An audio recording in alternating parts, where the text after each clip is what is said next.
Alright guys, how's it going? It's Thursday, the 29th of October 2020, and you're watching KopTalk.tv. Alright, now I know what you're thinking. You're thinking, hello, Chubbs is stood up. That means the tripod is up. Don't be getting excited. I won't be ranting and raving in this video. Unless you're old school KopTalk.tv, you won't understand the significance of the tripod. Anyway, we're going to be talking about Fabinho in this video. It's starting to sound like there's some positive news. I don't think it's a serious injury. There was a suggestion that maybe he had a grade 3 injury to that hamstring, which could have kept him out for up to 6 months. Now, I think he had his scan yesterday. I'm a bit out with my days this week. I think we're on Thursday, aren't we? So I think his scan was yesterday. There's no confirmation yet as to the outcome of that scan. If we don't know, over the next day or so, or whatever, obviously the boss has got his pre-match press conference tomorrow and he'll be pushed about it then. I was just thinking he could miss. There's an international break, so it sounds like he'll miss the next 3 games. I want to look at the fixtures for this. I got the fixtures out earlier, but I would forget. So we obviously have West Ham at the weekend. Then we have Atalanta in the Champions League, and then we have Man City on the 8th of November, and then that's when the break is for the internationals and everything. God, I can't believe we've got another break for that shite again. So there's every possibility, if it is like a grade 1, grade 2 can still be pretty bad, but he could be back for Leicester City on the 21st of November, but maybe that's pushing it a bit too much. So we know he's going to miss West Ham, Atalanta, Man City, then we've got the international break, but then he could come back after that. So Leicester City on the 21st of November, you've got Atalanta, the return game, on the 25th, and Brighton on the 28th. So it is rather. I'd rather hear positives coming out, even though it's just rumours. I'm just thinking if there's anything else that I need to mention about that. Obviously, we've got this West Ham game. Joel Matip. I mean, he's not going to want to risk him if he's not 100%, because I don't know. Look, you know what? I can't believe that we didn't sign a centre-back in the summer. And I know what you're thinking. You're thinking, hang on, Dunk, hindsight's a wonderful thing, right? Yes, I get that. But, we do have the likes of Matip and that at the back, they're quite injury-prone. And, before the season even started, I had people emailing me on the KopTalk podcast, which is available on Spotify, Deezer, TuneIn, Google Podcasts, Apple Podcasts, Amazon Podcasts. If you get the Pocket Cast app for your phone, which is free, just search KopTalk, you'll get all the episodes on there. Any decent app, podcast app, and you'll be able to listen to that. Some people were emailing me, pre-season saying, "Don't, I am a bit worried. Look what happened with Man City. If we lose Virgil, we've got these fucking useless.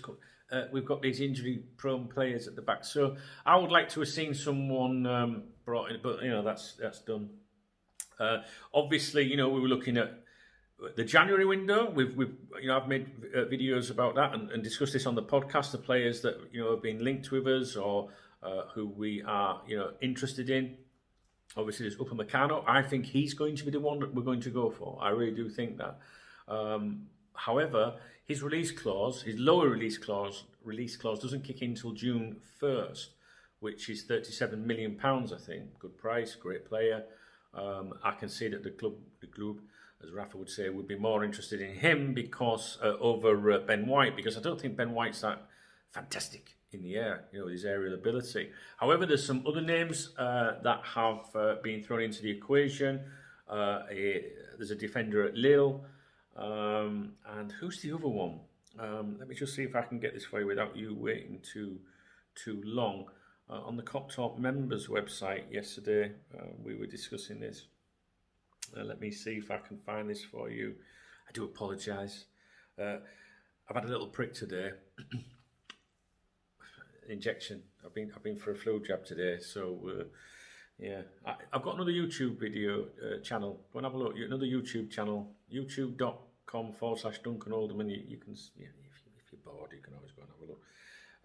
Right, Lil. Right, okay. So first of all, Lille versus Celtic, which I think is today because I'm out with my days. I think that's a Europa League tie. I don't really want to read it. I can't be asked.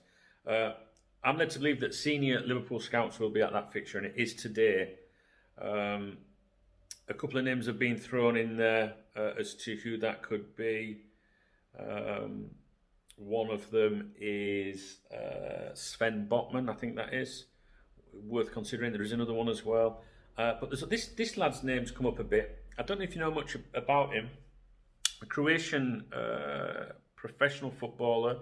He plays for Marseille. Now, I think his surname is Kaletakar. Okay, Kaletakar. I don't know if you know anything about him. These are names that you should maybe,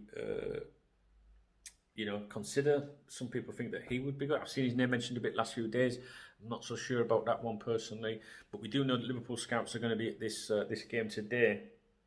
I say going to be at this game today. I don't understand how the scouting is working at the moment, because Liverpool were scouting a player earlier this week, and that club said that Liverpool scouts were there. But now, obviously, this is another game. So, I mean, can the scouts go to this game, or is it a virtual scout? I think no fucking idea whatsoever.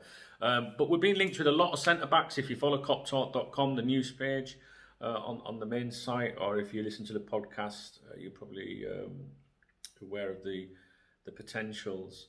In January, I was starting to think, I wonder if these fuckers will try and chance it, because we've got Fabinho, he's doing a good job, but now I don't know if he comes back and he's all right, then they'll go, fuck it, would you chance it? I mean, come on, guys, stop fucking around. They're always trying to do stuff on the cheap and that, aren't they? Anyway, so Matip, he may be available for this game against the Hammers. The suggestion is the boss doesn't want to rush him back if he's not.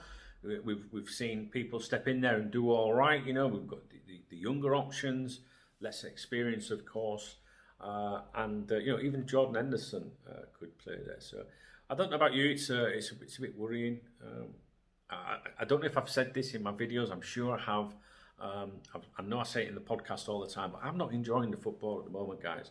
And I've got to be honest with you about that. I'm not going to come on here going, I'm buzzing, can't wait to play West Coast. I can't bear it without supporters in the stadium. Now, I know some of you are fine with that. You can handle it. And I do listen to the fake noise or whatever, the noise.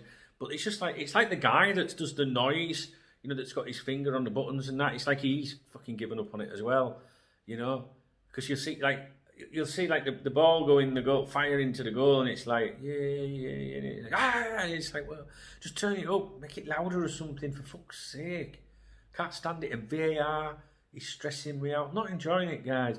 I'll enjoy it when the fans get back in the stadium. So it's nice to hear all these, these extra. It's nice to read these new reports, that are coming out saying, these are the provision, the things we're trying to do to get fans back in the stadium. I was reading about this at Old Trafford the other day. We've also seen some stuff come out in the last 24 hours, what Liverpool are looking at doing and stuff in terms of getting people back in the stadiums. I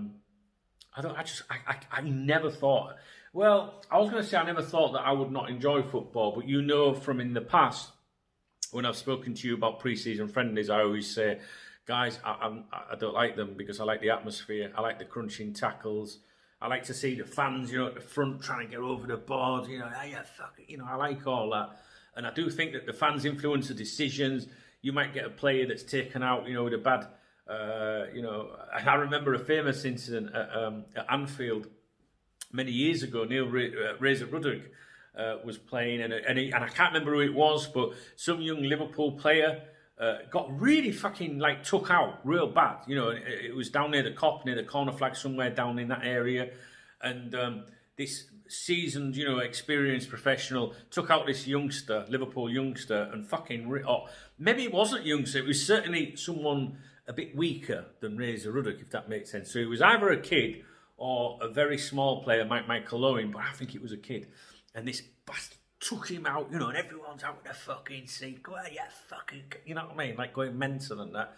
And the referee blew, the game went on. About 10-15 seconds later, Neil Razor Ruddock just comes flying over, dives in 2 foot, he puts the fucker that did it into the boards, in front of the lower centenary at the time, and just fucking walked away and say, a fucking job well done. But that's all influenced by the fans, the anger, the cauldron. I can't stand it, guys. I can't stand it. It doesn't affect that, me churning out video content, making podcasts, fucking waffling on about Liverpool and that. It doesn't affect what I do.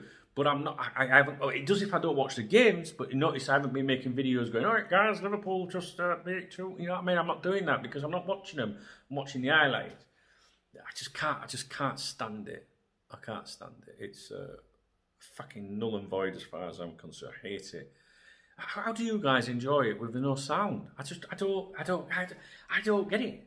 What is that about? Is it about personality? Man, I'm the sort of person when I'm at home, sat on the settee watching a movie or a TV thing. If it's not really good, I'm like, this shit. Because I'm really restless. Is it because I'm a restless person?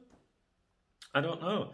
I don't know how anyone could sit there and watch Liverpool play anybody. It could be a Champions League final, right?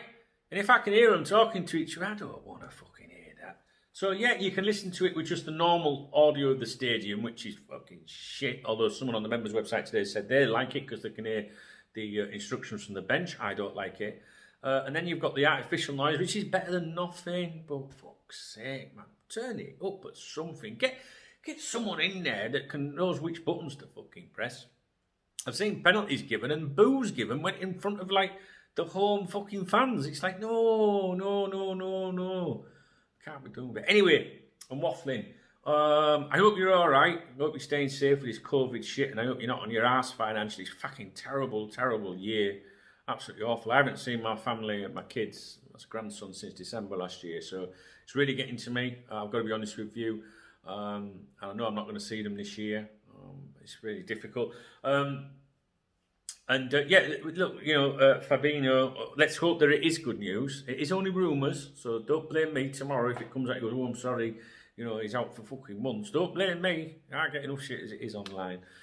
I'm just telling you that the people that, what you would say well-placed sources are saying that the club doesn't think that it's a grade 3 or whatever, serious. But even I don't know. We'll see. We'll fucking see. We'll find out at that press conference tomorrow, if not before. All right, guys. If you like the video, please give it a thumbs up, because that's what the kids tell me. All the young ones say, I get people to thumbs up your vids, granddad. Fucking granddad. I mean, I am a granddad, but that's not just besides the point. I'm not a fucking granddad. I'm cool as fuck, mate, for a granddad. I mean, come on, guys. Yeah. I'm saying. But they do say, come on, granddad, get your audience to thumbs up your videos. Yeah, and it pisses off people that. So, what else was I going to say? Yeah, and if you want to support the channel, please do click on join underneath the video, or read the video description if you don't see a join button. So yeah, I'd love you to join your squad and watch my extra videos. I really appreciate your support, guys. Yeah. All right. I don't know. I might be back again today. I don't know. I'd like to make some videos for you, but it's about what is there to talk about basically. So Fabinho, fingers crossed. Let's hope he gets back soon. And could you just let me know how you're finding the season in terms of enjoyment, your enjoyment? God, fucking over international break. Fucking hell, a load of shit. All right, guys, I shall speak to you soon. All right.